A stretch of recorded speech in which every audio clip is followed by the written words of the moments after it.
مجھ سے نہ ہو سکے گا باطل تیرا احترام، میری زباں کے واسطے تالے خرید لو۔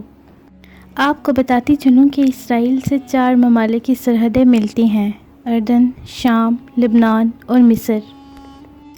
اردن کی آبادی 63 لاکھ ہے، شام کی آبادی 2 کروڑ 24 لاکھ ہے، لبنان کی آبادی 44 لاکھ ہے اور مصر کی آبادی 8 کروڑ 45 لاکھ ہے۔ غزہ سے صرف مصر کی 12 کلومیٹر کی سرحد ملتی ہے، وہی مصر جہاں جنرل سیسی کی حکومت ہے، جس کے قابض ہوتے ہی ہمارے مقدس اور محترم سعودی عرب نے ان کو اربوں ڈالر کی امداد سے نوازا۔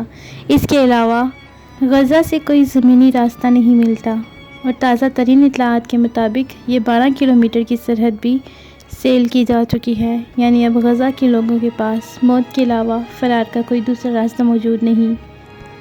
جبکہ اسرائیل کی کل آبادی 82 لاکھ ہے، جو کہ ہمارے کراچی کا صرف 37% حصہ بنتی ہے، اور اسرائیل کے پڑوسی اسلامی ممالک کی تعداد 11 کروڑ 76 لاکھ ہے، جو کہ اسرائیل کے کل آبادی کا صرف 60% حصہ بنتی ہے۔ اس کو میں سادہ الفاظ میں بیان کروں تو یوں ہوگا کہ 100 مسلمانوں کو صرف 7 اسرائیلی حصے میں آتے ہیں۔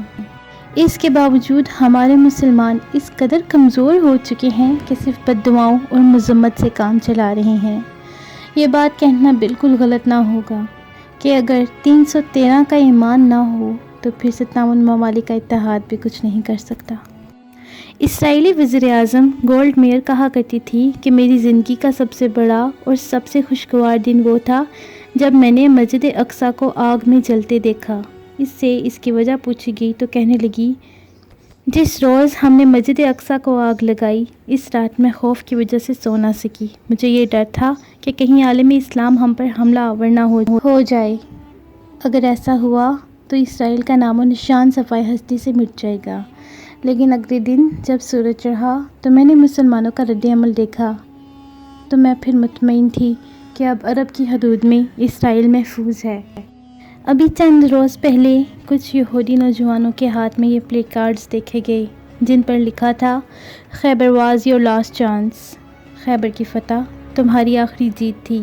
آپ جانتے ہیں فتح خیبر کیا تھی اور یہ کون سی جیت کی بات کر رہی ہیں؟ یہ وہ جنگ ہے جو یہودیوں کے ساتھ مسلمانوں نے لڑی تھی، جس میں حضور اکرم صلی اللہ علیہ وسلم نے خود شرکت فرمائی۔ حضرت علی رضی اللہ تعالیٰ عنہ جس جنگ میں شریک تھے، اور جنگ کے دوران حضرت علی رضی اللہ تعالیٰ عنہ کے ہاتھ سے ڈھال گر گئی تو آپ رضی اللہ عنہ نے خیبر کا دروازہ اکھاڑ کے اپنے ہاتھ میں ڈھال کے طور پر استعمال کیا، جو جنگ ختم ہونے کے بعد 40 لوگ مل کر بھی اس دروازے کو اٹھا نہ سکے۔ اس جنگ میں اللہ تعالیٰ نے مسلمانوں کو فتح مبین سے نوازا اور خیبر فتح کر دیا گیا۔ آج 80% مسلمانوں کو یاد بھی نہیں فتح خیبر کیا تھا، جبکہ اسرائیلی نوجوان و یہودی آج بھی وہ زخم اپنے دل پہ لیے بیٹھے ہیں۔ وہ آج بھی تم پر غالب آنا چاہتے ہیں اور خیبر کا بغض اپنے دل میں رکھتے ہیں۔ تم ہی کہہ دو در خیبر کو اکھاڑا کس نے، تھے تو آبا وہ تمہارے ہی، مگر تم کیا ہو۔